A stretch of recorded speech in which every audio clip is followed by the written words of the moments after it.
ఈ ఉగాది 2025 సంవత్సరం నుంచి మళ్ళీ వచ్చే ఉగాది 2026 సంవత్సరం వరకు జరిగేటటువంటి సంవత్సర సంపూర్ణ రాశి ఫలితాలను ప్రొఫెసర్ డాక్టర్ ముల్లపూడి సత్యనారాయణమూర్తి నేను మీకు తెలియజేస్తున్నాను.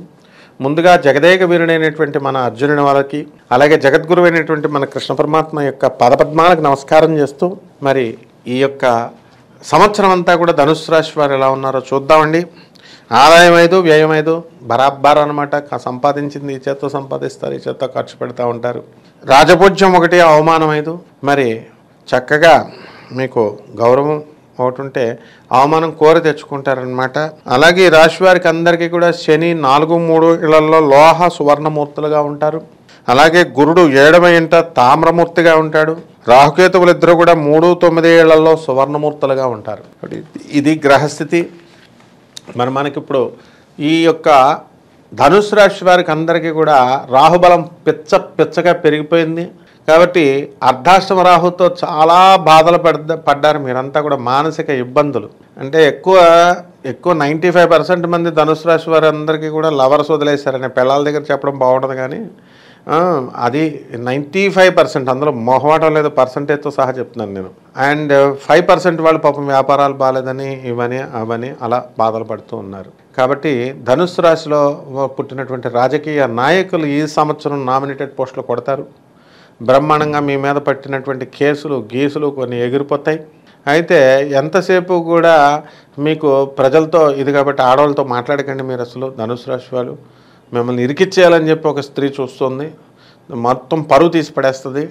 మీ ఎక్స్ లవర్స్ ఆడవాళ్ళు ఫోన్లు చేస్తున్నారు కదా, చేస్తే ఎత్తితే తప్పే ఉంది, మగాళ్ళతో మాట్లాడితే తప్పేంటి, ఆడవాళ్ళతో మాట్లాడితే తప్పేంటి అని ఇలా వెదవల్లాజిక్లు చెప్పారనుకోండి, ఇంటికి వచ్చేసి కూర్చుంటారు పాత లవర్లు. ఆ తర్వాత మొత్తం సరదా తీరిపోద్ది ఎవరికైనా సరే. ఇకపోతే సినిమా హీరోలు సినిమాల మీద సినిమాలు తీస్తారు, బ్రహ్మాండంగా హిట్లు. పాత సినిమా హీరోయిన్లకు కూడా మ్యారేజీలు అయిపోతాయి, సెకండ్ మ్యారేజీలు. ఇలా ఎవరి స్థాయిలో వాళ్ళకి అందరు కూడా లైఫ్లో సెటిల్ అయిపోతారనమాట. అందువల్ల ముఖ్యంగా రాజకీయ నాయకులకి, సినీ రంగం వాళ్ళకి చాలా బాగుంది.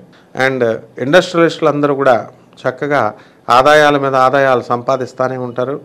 ఫుడ్, ఫ్యాట్స్, ఫర్టిలైజర్స్ బిజినెస్లు చేసేవాళ్ళు అద్భుతంగా ఉంటుంది. ఈ యొక్క ధనుస్సు రాశి వారికి మనకి ఈ యొక్క కేతువు మనకి రాజ్య స్థితిగతుడై మే వరకు ఉంటాడు. భాగ్యస్థానంలోకి మే 30 తర్వాత ఉంటాడు. కాబట్టి అదృష్టం మళ్ళీ తిరిగి కలిసి వస్తుంది వీళ్ళకి. కాబట్టి ఊర్లు వెళుతూ ఉంటారు, ఈశాన్య రాష్ట్రాలకు ఎక్కువగా వెళ్తూ ఉంటారు. మీ అదృష్టం ఒక చెంచులక్ష్మి రూపంలో మీకు రాబోతుంది. మీ అదృష్ట లక్ష్మిని ఎదుర్కోవడానికి అందరూ కూడా మీరు ఎదురు చూస్తూ ఉండండి, ఇందులో మాత్రం డౌటే లేదు. కాబట్టి ఈ యొక్క వృత్తి, వ్యాపార, ఉద్యోగ విషయాల్లో మీకు తిరుగు లేదు. వ్యాపారాలు బ్రహ్మాండంగా చేస్తారు. కిరాణా షాపులు, అదుర్స్, టీ షాపులు, ఫుడ్, హోటల్స్, బ్యాటరీ షాపులు. అసలే మనకు ఇప్పుడు నిర్మలా సీతారామన్ గారు మనకి ఆర్థిక మంత్రి గారు మనకి బ్యాటరీస్ మీద, ఫోన్స్ మీద, ఇలాంటి బిజినెస్లు అన్నింటి మీద కూడా సుంకాన్ని తగ్గించారు, ఇన్కమ్ ట్యాక్స్ సుంకాన్ని. ఆ రాయితీల్లో పెట్టిన బిజినెస్లు పెట్టండి. ఇప్పుడు మీరు ఎలక్ట్రానిక్స్ బిజినెస్లు స్టార్ట్ చేయండి, ఆ బ్యాటరీస్ స్టార్ట్ చేయండి. 3 క్యాన్సర్ మెడిసిన్స్ మీద ఇన్కమ్ ట్యాక్స్ తగ్గించారు, ఆ బిజినెస్లు పెట్టండి. 26 మెడిసిన్స్ మీద బడ్జెట్లో ఇన్కమ్ ట్యాక్స్ ఎగ్జంప్షన్ ఇచ్చారు. ఆమె మెడికల్ షాపులు వాళ్ళు బాగుపడతారు. డాక్టర్లు, లాయర్లు, చార్టెడ్ అకౌంటెంట్లు, కాస్ట్ అకౌంటెంట్స్లో ఆదాయాలు బాగుంటాయి. మీ ఇళ్లలో ఈ ధనుసు రాశి వారి చుట్టాల పెళ్ళిళ్ళు తెగ చేసి పడేస్తారు ఈ సంవత్సరం అంతా కూడా. వద్దంటే పెళ్ళిళ్ళు మీ మొత్తం డబ్బులన్నీ కూడా కానుకలకే అయిపోతాయి. మొత్తం అవతల వాళ్ళు ఏదో భోజనం చేసి వెళ్ళరా బాబు అని పిలిస్తే మీకేం చేస్తారంటే మీరు వెళ్ళేసి ఆ చుట్టాలకి అబ్బాయి మొగుడు లేడండి మేమే కడగాలండి అని మీకు మీరే దూరి కాళ్ళు కడిగి ఆ పిల్లకి గొలుసులు చేయించి అవి చేయించి ఇలా చేస్తారు. మంచిదేలే, మంగళసూత్రం ఇవి అవి చేయిస్తే మంచిదన్నారండి, పెళ్లి చేస్తే కన్యాదానం చేస్తే మంచిదన్నారని అంటారు. రేపొద్దున్న ఈ యొక్క వీళ్ళ కాపురం మిగటిస్తే ఫస్ట్ పెట్టేసేది మీ మీదే కేసు. కాబట్టి 490. ఎందుకంటే ఏ పెళ్ళి కూడా అందులో మొహమాటమే లేదు, 1 ఇయర్ కంటే ఎక్కువ గ్యారంటీ లేదు ఇప్పుడు జరుగుతున్న పెళ్ళిళ్ళు. అందువలన ఏమైపోతాయో కూడా తెలియదు అనమాట. కాబట్టి చాలా జాగ్రత్తగా మీరు మంచి వ్యక్తులకు మంచివాళ్ళు అయితే మీరు చేయండి. చేస్తే పుణ్యమే, కాదని ఎవడు చెప్పడు.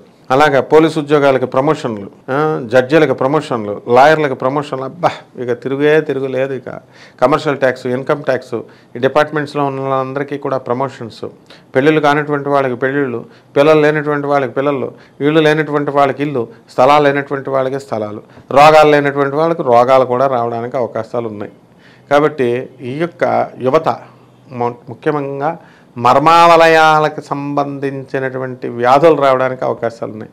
ఆల్రెడీ ధనుసు రాశి వారందరికీ కూడా యూరిన్ నుంచి రక్తం పడిపోయేవి ఇలాంటి వ్యాధులు వస్తాయి. అయ్యో మా ఆయనకి రక్తంలో పడిపోతుందండి, యూరిన్ నుంచి. ఎందుకు పడతాయమ్మా? ఇన్ఫెక్షన్స్ ఉంటే పడతాయి, వ్యధవేషాలు వేస్తే పడతాయి యూరిన్ నుంచి రక్తాలు. సో ఇటువంటి సుఖవ్యాధి సంబంధమైనటువంటి వ్యాధులు రావడానికి ఉన్నాయి. మరి అవన్నీ కూడా రాకుండా జాగ్రత్తగా ఉండండి ధనుసు రాశి వాళ్ళు. ఈ విధంగా సాంప్రదాయబద్ధమైనటువంటి జ్యోతిష ప్రకారము మనకి ధనుసు రాశి వారందరికీ కూడా మరి అర్ధాష్టమ శని జరుగుతున్నాడు కాబట్టి శని జపం చేయండి, శని స్తోత్రాలు చదవండి, శనికి కిలంపావు నల్ల నువ్వుల్ని నల్లని వస్త్రాన్ని ఇచ్చి పేద బ్రాహ్మణులకి శనివారం నాడు ఉదయం 8 గంటలకి దానం చేయండి. ఇక తంత్ర జ్యోతిష ప్రకారము షార్ట్ కట్స్ మెథడ్స్ వెళ్ళిపోవాలనుకునేటటువంటి వాళ్ళు ఈ యొక్క మహాకాళి అమ్మవారి యొక్క హోమాన్ని మీ ఇళ్లలో జరిపించుకోండి. అలాగే జమ్మి చెట్టుని చక్కగా మీరు ఒకటి సెలెక్ట్ చేసుకొని దానికి రోజు నీళ్లు పోస్తూ, అలాగే ప్రతిరోజు కూడా ఏదో ఒక 21 సార్లు ఎంతో ప్రదక్షిణాలు చేసుకుంటూ శనివారం నాడు మాత్రం కంపల్సరీ 108 సార్లు ప్రదక్షిణాలు చేసుకోవాలా. అండ్ ప్రతిరోజు కూడా ఒక తాంబూలము, ఒక ఆకు ఒక్కని కిళ్ళిని దానం చేయాలా. అది కూడా ఎవరికి దానం చేయాలంటే శని అంటే రోడ్డు మీద పిచ్చోళ్ళగా ఉంటారు చూసారా, అవధూతల్లాగా ఉంటారు, బిక్కల్లాంగులకి ఇవ్వాలి. ఇటువంటి వాళ్ళకి చక్కగా మీరు తాంబూలాన్ని ఇవ్వాలి. వారానికి ఒక్కసారి కంపల్సరీ శనివారం నాడు వాళ్ళ కడుపు నిండా భోజనం ఇంటి నుంచి ప్యాక్ చేసుకెళ్ళండి, లేకపోతే భోజనం పెట్టించండి. రావి చెట్టు ఒకటి ఉంటుందండి, ఆ రావి చెట్టు క్రింద నీడలో దానికి చక్కగా ఈ యొక్క ఓం శనైశ్చరాయ నమః, ఓం శనైశ్చరాయ నమః అంటూ ఆ రావి చెట్టు చుట్టూ ప్రదక్షిణాలు చేయండి. మరి ఇలా ఎన్ని వారాలు చేయండి అంటే 19 వారాలు చేయాలి. 19 వారాలు చేస్తే మీరు అనుకున్నటువంటి పనులన్నీ కూడా అయిపోవడానికి అవకాశాలు ఉంటాయి.